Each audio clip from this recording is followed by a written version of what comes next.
seen. Him suing Showtime for $300 million, him foreclosing on multiple properties, him losing on investments on multiple properties, him buying a lot of depreciating assets, and him all of a sudden looking to box very much in the year 2026. Floyd losing money Mayweather, as the chatter says, is in dire straits financially. Because they don't like him. They don't like him because everything that he says is about money. It's nothing else. There's no values. There's no... Like the people's champ, like Ali was standing for the same things. Right. The audience was standing for. You know, he doesn't have any of that. It's just money. You know what I'm saying? And that, he knows you don't like him. Some people will say, you know, he's suing now because of his gambling habits, which was not hidden. It was not a secret. He would post, not Teddy Atlas talking about anything that wasn't out there. He would post some of his tickets, his betting tickets that he bet, and they were large bets. And so some people say, oh yeah, like you said, he was Mayweather, Money Mayweather, and now he's suing because he went through his money, he blew his money, whatever. Once celebrated as one of the richest athletes in the world, Floyd Mayweather Jr. is now dealing with a highly public downfall that continues to draw attention across the boxing world. Fans and analysts alike are reacting with disappointment, frustration, and concern as his legal and financial issues appear to grow more serious by the day. Adding even more pressure to the situation, Manny Pacquiao could reportedly pursue legal action against Floyd Mayweather Jr. after recent remarks connected to their ongoing fight-related controversy sparked fresh tension between the two boxing legends. We are not one of these sick people, and I call them sick, I'm not afraid to say what I feel, that's in their underwear in grandmother's basement or wherever the freak they are, taking pot shot at people because of their misery, because of their misfortune, because they're in a bad place. Shame on you. And shame on the people out there. I know that there's some of them, everyone knows I don't really read that internet unless somebody shows me specifically some stuff. And I saw some of the stuff. I didn't want to see any more, so I told them, don't show me anymore. But I saw enough to see what was out there. People taking shots at a great fighter, Mayweather. Probably the same people that were, applauding him and saying how great he was at one point, and now they're taking shots at him like they're almost, like they get pleasure out of seeing. New reports are raising major questions about the true state of Floyd Mayweather Jr.'s finances, with claims that much of his fortune may be tied up in liens, foreclosures, heavy debt, and highly leveraged assets, including luxury properties and his private jet. Sources connected to the situation allege that creditors are now pursuing him over unpaid jet fuel expenses, creating even more pressure as his financial obligations continue to grow. At the same time, Floyd Mayweather Jr. has sparked another wave of controversy after reportedly describing his upcoming clash with Manny Pacquiao as only an exhibition bout, despite previously accepting advance payments tied to what was allegedly agreed upon as a professional fight, a situation that could potentially expose him to a serious breach of contract lawsuit. Weekend of Fundora and Thurman. Apparently he did an interview, said that it was an exhibition, that these guys didn't have anything to prove, that their legends were already set in stone, and that it would be an exhibition. He wasn't sure if it was going to be at the Sphere. Apparently, that is not true. According to a Boxing Scene article that interviewed Jazz Mathur, the CEO of Manny Pacquiao Promotions, said that, yes, the fight is contracted for the Sphere, booked at the Sphere, scheduled at the Sphere for September 19th. It is booked as a professional fight, not as an exhibition. It was never booked as an exhibition, which makes sense because Netflix got behind it, and I would assume that they would not want an exhibition. We said the other day, I think it was actually yesterday, we said that this fight has to be a real fight and not an exhibition because, one, Netflix is involved, two, Manny Pacquiao wants that get back, and two, also just betting lines. It's a huge aspect of this sport. Floyd Mayweather Jr. has spent years building a larger-than-life image centered around extraordinary wealth, regularly showcasing luxury watches, exotic cars, private jets, designer jewelry, and even reportedly writing multi-million-dollar checks in public as a symbol of unlimited financial power. Through his famous Money Mayweather persona, Floyd Mayweather Jr. created the impression that he was financially untouchable and operating on a completely different level from everyone else in sports.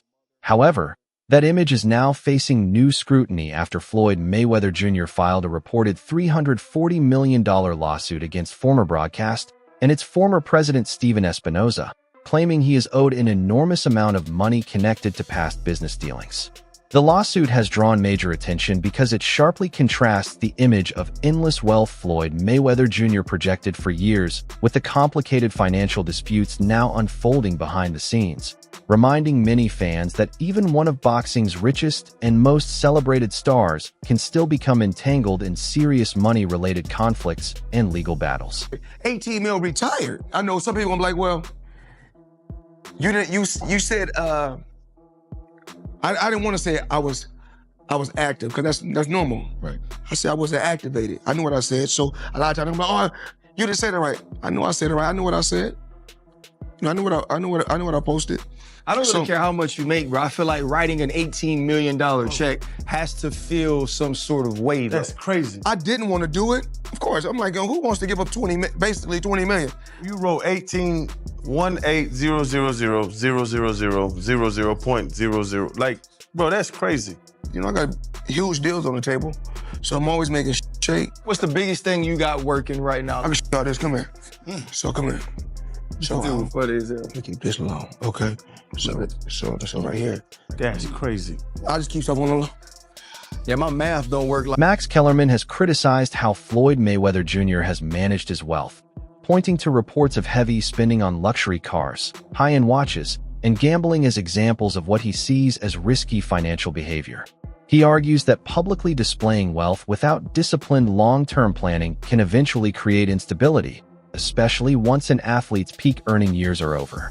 Max Kellerman also notes that many professional athletes end up in similar situations, retiring with far less money than expected despite earning millions during their careers, largely due to unchecked spending and poor investment decisions.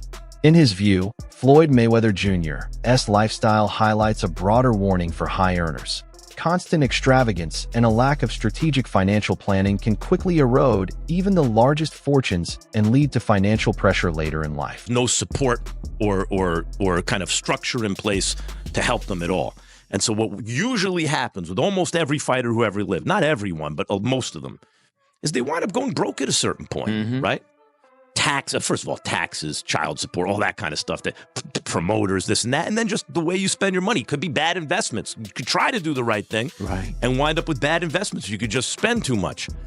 And the thing is, if you're not the best in the world anymore, but you're one of, let's say, the 50 best in the world at what you do in your weight class, still hard to tell that dude, you can make $100 million. No, don't do that because you're old. Right. Wade Plemon reports that Floyd Mayweather Jr. has already received a significant cash advance tied to a proposed rematch with Manny Pacquiao for a Netflix event, even though the matchup has not yet been fully finalized.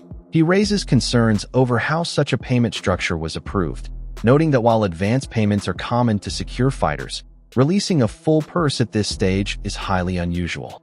Reports from ESPN and journalist Mike Coppinger have also acknowledged the existence of an early payment connected to the deal.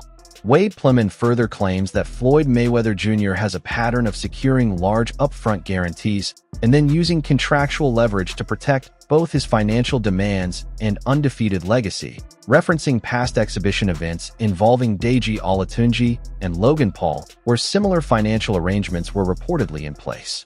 He warns that the current situation could escalate into serious legal conflict, as Manny Pacquiao's camp alleges Floyd Mayweather Jr. signed multiple agreements for a professional bout, has already received several payments, and continues to collect additional advances, suggesting a recurring pattern that may ultimately be settled in court. And this is via ESPN. This is not, random Twitter person reporting this. I think Mike Coppinger also reported the same thing. If this is to be believed, Floyd took a cash advance and then undermined the promotion of his own fight to try to protect his 50-0 record and still make a bag. Floyd has done this for years. He has done this for years, especially after his pro career. When he was doing these exhibitions, he would not show up to things he was obligated to do, take advances. Even the Deji fight, you can ask Deji, I was there. Floyd demanded that they pay him some insane amount of money or he wasn't going to fight Deji while he was at the venue. And they wanted to change gloves and do all this stuff. And I think they actually did it. They paid Floyd to do it. And I've seen this with a bunch of his exhibitions. And obviously we know about the Logan Paul situation, how Floyd shopped his fight to a different company after essentially scamming royalty like Prince, whoever. Jason Whitlock has commented on the ongoing rumors surrounding Floyd Mayweather Jr.'s financial situation, including unverified claims about bankruptcy, asset sales, and mounting money issues, suggesting these factors may be connected to Floyd Mayweather Jr.'s reported decision to step back into the ring for a bout involving Mike Tyson. Jason Whitlock also points to reports that Floyd Mayweather Jr. spent heavily during his time living in Las Vegas, maintaining a highly public lifestyle built around luxury, exclusivity, and accessibility to fans. He criticizes this approach, arguing that prioritizing image and constant display of wealth over disciplined long-term financial planning can create serious risks, even for athletes who have earned enormous fortunes. In his view, Floyd Mayweather Jr.'s situation reflects how quickly wealth can be diminished through excessive spending and poor financial choices, and he suggests that a potential return to fighting at age 49 highlights the long-term consequences of those decisions despite a historically dominant boxing career and years of record-breaking earnings. Social media, there are rumors and stories coming out about Floyd Mayweather, him auctioning off property, him being in bankruptcy, him being out of money, and that's why he's going to fight Mike Tyson. Saw this incredible tweet where a guy listed all the things Floyd Mayweather wasted money on while living in Las Vegas and just living for the culture. That's what Floyd Mayweather is an example of. The stupidity of living for the culture and trying to be relatable and trying to be this incredible icon or example of, look how much money I've made. He's blown it all, and now at 49 years old, he's got to go back into the boxing ring and continue to fight because That's all for today's update. More developments are on the way, so keep watching for the latest news as it unfolds.